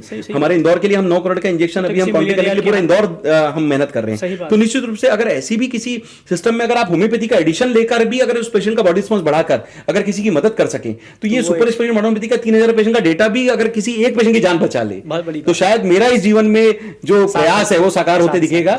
और ये मेरी सोच है और ये मेरा आपसे निवेदन भी है, करबद्ध आपके चैनल के माध्यम से निवेदन है कि वो मेरी बात सुने। मैंने बहुत नीति के साथ और नियत के साथ इस चीज को किया है और पूरी मेहनत है। मैं आज भी आपके पास जितनी एनर्जी के साथ बात कर रहा हूं इतनी मेरे पेशेंट्स के सामने रहता हूं और ये मेरा लेवल रहा है कि मैं सुबह 11 बजे से रात के 8 बजे तक काम करता हूं और नॉन स्टॉप काम करने की कोशिश करता हूं जिसमें मैं उनकी जो तकलीफ है उनको मुस्कान में बदलने की कोशिश करने के लिए अपना बेस्ट प्रयास देने की कोशिश करता हूं। शायद जो जब वो ठीक होते हैं और वही उनकी जो ताकत है, उनका जो विश्वास है, शायद यही आपके वो मेरा कॉन्फिडेंस मूल कारण है। हर पेशेंट मुझे कुछ ना कुछ कहीं ना कहीं प्रेरणा देता है। अगर मैं किसी कारण से ऑप्टिमम टू क्योर पर जाता हूँ, क्योर ना कर सका तो ऑप्टिमम टू क्योर तक जाऊंगा, अगर उसमें भी कुछ अगर मुझे कमी लगती है तो वो कहीं ना कहीं मेरे लिए और ज्यादा एक लेवल है जिसमें मैं और प्रयास करता हूँ कि मुझे किसी और से कॉम्पिटिशन नहीं करनी है। मुझे कॉम्पिटिशन मेरा किसी सिस्टम से है भी नहीं। जहां पर सब काम कर रहे हैं मैं कोशिश कर रहा हूँ मेरी होम्योपैथी से हम कुछ नया लाएं, इसलिए मेडिकल साइंस के लिए जहां आवश्यकता है वहां पर कहीं ना कहीं नया कुछ लाने की जरूरत थी। मैं अपना काम कर रहा हूं और ये प्रयास है कि मैं अपने आप से ही कॉम्पीट करूं कि जो मैं आज अच्छा कर रहा हूं कल और अच्छा करूंगा और परसों हो सकता है और अच्छा करने की कोशिश कर रहा हूंगा। तो मैं हर रोज कुछ ना कुछ सीखता हूं और इसके लिए मैं अपने पेशेंट्स को बहुत आभार व्यक्त करता हूं। कहीं ना कहीं आप सीनियर्स का बहुत आशीर्वाद है मेरे पर, जो आपने हम पर इतना कॉन्फिडेंस दिखाया, लोगों का इतना प्यार है, प्रेरणा है, ईश्वर की दया है, एक शिफा है और परिवार का आशीर्वाद है कि कहीं ना कहीं ये सब मिलकर मेरा कॉन्फिडेंस बनाकर चलती है। और कई बार मुझे रोका भी जाता है लेकिन ठीक है, कहीं ना कहीं रोकने वाले काम अपना काम कर रहे हैं, मैं अपना काम अच्छे से करने की कोशिश करता हूं और मैं सोचता हूं कि जब मैं सच बता रहा हूं तो मुझे डरने की क्या जरूरत है, मैं अपनी बात पूरी रखूं और कहीं ना कहीं उसका फायदा लोगों को मिलना चाहिए। डॉक्टर साहब, जो होम्योपैथी डॉक्टर्स और भी काम कर रहे हैं, कई बार ये होता है कि हम देखते हैं बोर्ड लगे हुए रहते हैं कि डॉक्टर होम्योपैथी हैं लेकिन साथ में एलोपैथी भी कर रहे हैं जी, क्या आवश्यकता है उनको करने की, क्या कहना चाहिए? देखिए क्या है, अगर लैक ऑफ डॉक्यूमेंटेशन एक बहुत बड़ा टॉपिक रहा है होम्योपैथी में। कई सारी ऐसी कंट्रीज हैं जो वर्ल्ड वाइड हम बात करें तो जहां पर होम्योपैथी को बैन कर दिया गया या फिर एक तरीके से ये कह दिया गया है कि होम्योपैथी में लैक ऑफ डॉक्यूमेंटेशन के कारण ये साइंटिफिक नहीं है, प्लेसिबो है। तो निश्चित रूप से उस कंट्रीज के डॉक्टर्स की जवाबदारी थी कि उनकी जो रेगुलर जो बॉडीज थी उनको वो होम्योपैथी के बारे में बताए या उनके बारे में डेटा एनालिसिस करने का मौका देती है।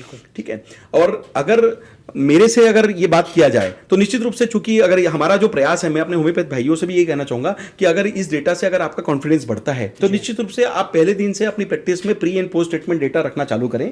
निश्चित रूप से इससे आपका कॉन्फिडेंस बढ़ेगा और होम्योपैथी के हित में भी आप काम करेंगे और आपका जब कॉन्फिडेंस बढ़ेगा तो पेशेंट आपको सब सिखाता है, तो जो जरूरत है उसके हिसाब से डोज करने की जो कला है वो आपको भी आनी चाहिए। तो कहीं ना कहीं आप स्लो ना हो जाएं, क्योंकि पेशेंट इतने दिन हमारे लिए वेट नहीं करेगा और आपको ऐसा लगेगा होम्योपैथी ने काम नहीं किया या पेशेंट को लगेगा होम्योपैथी ने काम नहीं किया। तो निश्चित रूप से चूंकि हर आदमी या हर पेशेंट चाहता है कि हम फास्ट ट्रीटमेंट लें, ये उसकी जरूरत भी है और एक तरीके से ये उसके मन की सोच भी है। तो हमें एज ए पेशेंट पहले तो ये देखना पड़ेगा कि हम डॉक्टर के रूप में ये सोचे कि अगर मैं पेशेंट होता तो मैं अपने डॉक्टर से क्या एक्सपेक्ट कर रहा होता। बिल्कुल सही है। तो जो उसके मन की बात है वही हमने complete cure, easy, safe, fast और कॉस्ट इफेक्टिव ट्रीटमेंट में को देने की कोशिश की कि हम उसको फास्ट करें। और होम्योपैथ्स में अगर इस तरीके के डेटा का कॉन्फिडेंस आएगा तो मेरा पूरा विश्वास है कि अगर मेडिकल साइंस की कई सारी लिमिटेशन में अगर होम्योपैथी इतना अच्छा काम कर सकती है, तो अगर ये डेटा अगर मेरे को 25 साल पहले बताया जाता तो हो सकता है मैं 25 साल आगे बात कर रहा होता। लेकिन हो सकता है कि जो भी लैक ऑफ एविडेंस के कारण कहीं ना कहीं मुझे वो डेटा नहीं मिल पाया, तो मेरी सीनियर के आशीर्वाद और प्रेरणा से या आप लोगों के आशीर्वाद से मैंने ये डेटा जब जनरेट कर ही लिया है, तो कहीं ना कहीं अब ऐसे काफी सारे होम्योपैथ जो आगे आ रहे हैं। अब हमारी सबकी कोशिश ये रहती है कि हम डॉक्यूमेंटेशन प्रोसेस से इसको साइंटिफिक और एविडेंस बेस्ड सिस्टम के रूप में दिखाएं। तो निश्चित रूप से इससे नए होम्योपैथ्स का जो कॉन्फिडेंस है बढ़ेगा।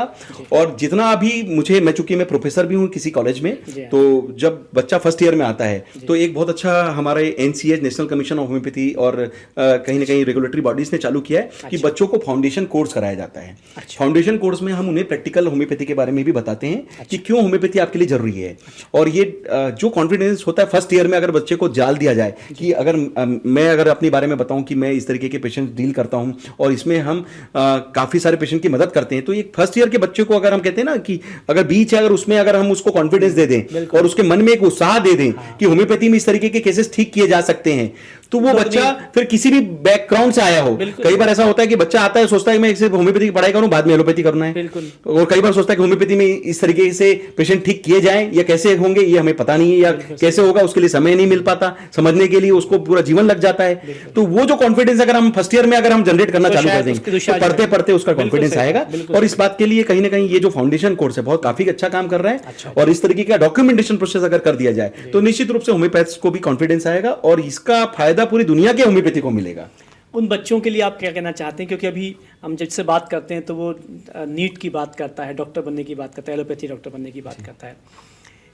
बच्चा, नए जो बच्चे हैं वो होम्योपैथी में क्यों आए, उनके लिए आप क्या कहना चाहेंगे? मेरा ये कहना है कि सबसे पहले आप ये सोचिए कि मुझे डॉक्टर बनना है और अच्छा डॉक्टर बनना है। सिस्टम कोई भी हो, एलोपैथी भी अच्छा सिस्टम है, होम्योपैथी अच्छा सिस्टम है, यूनानी, आयुर्वेद, सिद्धा या हमारे देश में जितने प्रचलित सिस्टम है जो मान्यता प्राप्त हैं, निश्चित रूप से काफी सारे डॉक्टर्स उसमें काफी मेहनत करते हैं और सब सिस्टम में अपना एक यूनिक कंसेप्ट है और आइडेंटिटी है जिसको वो फॉलो करते हैं। तो डॉक्टर कोई भी हो, सबसे पहले आप इंसान हैं, आपको डॉक्टर के रूप में एक अच्छा इंसान बनना है और जिस सिस्टम में आप काम कर रहे हो उसके लिए अच्छा कोशिश करना है। लेकिन एक बहुत अलग तरह का सवाल ये है कि अगर आपको डॉक्टर बनना है तो किसी बड़े कॉलेज में या बड़ा डोनेशन दे के बनना, डॉक्टर बनना आसान नहीं रह गया। आप मीडियम क्लास व्यक्ति के हैं तो बस के बाद की बात।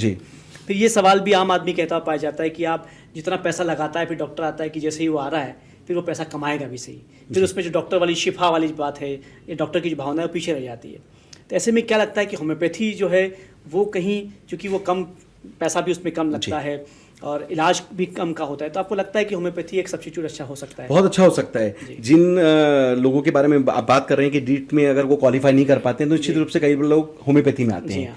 पर होम्योपैथी भी एक अल्टरनेटिव सिस्टम जो बताया जा रहा है, अगर आप उसको सुपर स्पेशलिटी कंसेप्ट से अगर आप समझें तो ये एक बहुत ही यूनिक और नेचुरल सिस्टम है जो कि अगर फास्ट करने के साथ, जैसे मैंने बताया सोने पे सुहागा, जो स्लो को अगर आप फास्ट कर दें तो सेफ सिस्टम तो आपके पास ऑलरेडी गॉड गिफ्टेड है, तो उसका फायदा आपको मिलेगा। और निश्चित रूप से ये जो डेटा है, ये कॉन्फिडेंस है कि पैसा लगाने के बाद अगर आपको पैसा कमाना है तो आप अपनी शिफा से भी कमा सकते हैं। आप एक पेशेंट ठीक करेंगे वो 10 पेशेंट को वैसे भी देगा। तो कहीं ना कहीं मुझे नहीं लगता कि होम्योपैथी में किसी को ब्रेड एंड बटर की तकलीफ आएगी अगर वो कॉन्फिडेंटली होम्योपैथी भी कर रहा है। तो मेरा तो इस वीडियो के माध्यम से क्लियर मैसेज है कि आप होम्योपैथी कीजिए, क्योंकि ज्यादातर ये देखा जाए कि होम्योपैथी का अनुपात कम है तो कम है, तो आपके पास कंपटीशन भी कम है। बिल्कुल सही बात। होम्योपैथी में आपको काम करने के लिए आपके पास माहौल भी, आपके पास चूंकि 100 डॉक्टर अगर एलोपैथी के बन रहे हैं और अगर हम बात करें कि 5 डॉक्टर होम्योपैथी के हैं और 25 डॉक्टर आयुर्वेद के हैं, तो आपके पास 5 डॉक्टर्स को पूरा स्कोप है कि होम्योपैथी को अच्छे से अपने शहर में बताएं और उसका फायदा लें। मैं अपने काफी सारे सीनियर्स को जानता हूं जिन्होंने अपने शहर में होम्योपैथी से काफी बड़े बड़े मुकाम हासिल किए हैं। तो निश्चित रूप से वो एक शहर है और मेरा भी प्रयास अपने शहर में साथ कहीं ना कहीं, अब चूंकि क्लिनिक का जो हमारा लेवल है, चूंकि हम लोकल नहीं हम ग्लोबल बात करते हैं, तो 19 देशों को हमने एक तरीके से ऑनलाइन कंसल्टेशन से माध्यम से जोड़ रखा है। तो ये अप्रोच होना चाहिए कि आपके लिए असंभव कुछ भी नहीं है। आप कहते हैं ना, जब मैं अकेला चला था तो मैं अकेला था, लेकिन जब मैं आगे बढ़ता गया तो लोग जुड़ते गए और कहीं ना कहीं वो रास्ता बहुत आसान होता गया। और आज मेरे साथ पूरा 3000 पेशेंट का आशीर्वाद, बैकअप और उनका परिवार का एक प्रेरणा भी है। तो ये मेरे बच्चों के लिए बहुत इंपॉर्टेंट है कि होम्योपैथी में कॉन्फिडेंस लाइए, आपको बहुत अच्छा विकल्प करियर के पॉइंट ऑफ व्यू से ये देता है। डॉक्टर अर्पित चोपड़ा, अभी तक हमने जितनी बात की वो सब डिसीज़ पर बात की कि जब आदमी बीमार हो जाए तो वो क्या करे, उससे कैंसर हो जाए तो क्या करे, किडनी खराब हो जाए तो क्या करे। लेकिन एक डॉक्टर से व्यक्ति ये एक्सपेक्ट करता है कि वो ये बताए कि बीमारियां ना हो। इसके लिए क्या गोल्डन टिप्स आप देना चाहेंगे कि व्यक्ति स्वस्थ रहे बिना किसी बीमारी के? उसको हम कह सकते हैं कि सीधी सीधी बात है कि आप अपना natural diet style, life style और आपका जो रूटीन है बहुत अच्छा रखें। देखिए, ईश्वर ने हमें स्वस्थ शरीर दिया है, स्वस्थ शरीर दिया है, हमें इसे स्वस्थ रखने का पूरा प्रयास करना है। अब ये दो लोगों की जवाबदारी होती है, एक डॉक्टर की जो वो अच्छा कर सकता है, दूसरा पेशेंट की वो अच्छा होना चाहता है। तो ये दोनों अगर मिलके अगर अच्छा प्रयास कर रहे हैं तो मेरे को लगता है कि इस तरीके के डेटा जो आए हैं, निश्चित रूप से ये दोनों का प्रयास था, न केवल मेरा बल्कि मेरे पेशेंट का कॉन्फिडेंस भी था। तो पहले तो अगर आप बीमार हो जाए तो आपको तो ट्रीटमेंट लेना ही है, पर चूंकि आपका क्वेश्चन है कि बीमार ना हो और कैसे बीमार ना रहते, बीमार नहीं होना है तो स्वस्थ रहने के लिए क्या करना है, तो निश्चित रूप से आपको सबसे पहले अपना लाइफस्टाइल बहुत अच्छा रखना चाहिए। संतुलित खान पान और नियम से आपकी दिनचर्या होनी चाहिए, जिसमें आपको एक्सरसाइज करने का मौका मिले। एक तरीके से आप अपना रूटीन मेंटेन करें।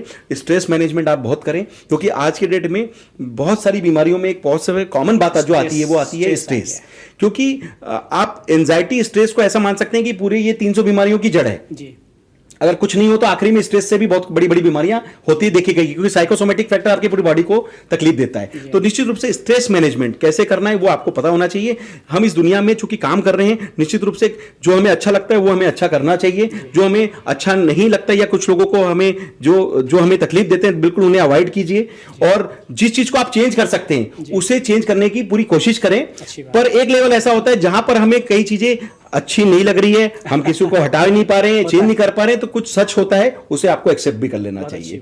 तो एक्सेप्टेंस इज ऑलवेज एक बेनिफिट कि आप मान लेते हैं कि अगर मैं फेल हो गया तो मैं फेल हूं, आप मान लीजिए कि मैं फेल हूं, आप अगला प्रयास फिर से कीजिए, क्योंकि आप सोच के कि मैं फेल हो गया करके पास नहीं हो सकते। आपको फिर से अपना प्रयास करना पड़ेगा और फिर से पास होने के लिए उस चीज से ऊपर आना पड़ेगा। तो आप स्ट्रेस मैनेजमेंट करें और खान पान के साथ लाइफ स्टाइल अच्छा रखें, टाइम से सोएं। और सोशल मीडिया का चूंकि आजकल तो पूरा युग ही सोशल मीडिया में, पहले हमें कई चीजें पता नहीं चलती थी, अब तो 2 मिनट में हम कहां से कहां बात पहुंचा देते हैं। तो निश्चित रूप से का फायदा है तो नुकसान भी है। तो आप अपने लिमिट्स तय करें, स्क्रीन टाइम तय करें और अपने परिवार को पूरा टाइम दें।